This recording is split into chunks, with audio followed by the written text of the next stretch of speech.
另外，伫家己的布袋呢，最近是来成立县内第一个跨校合作的青少年交响乐团，希望把音乐的教育资源引入到平乡内底。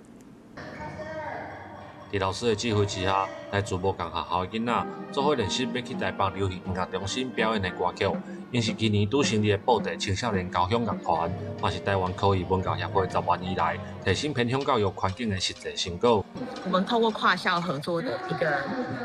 把我们的资源平均分配，不是说着重在某一间学校，不是说我今天在布兴国小，我就只照顾布兴国小的孩子。我希望是这个地区整个地区的孩子，整个教育环境都可以提升。对我们来说，我们平常已经没有那么多时间，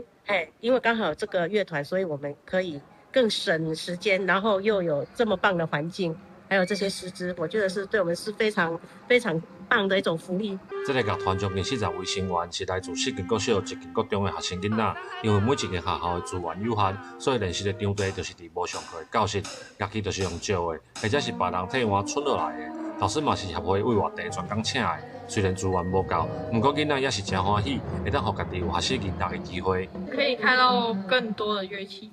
然后可以去听它不同的声音。因为有同学的陪伴，而且我也觉得这个乐器蛮好玩的，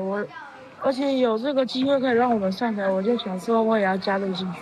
对，因为像我们的琴的部分也是协会赞助，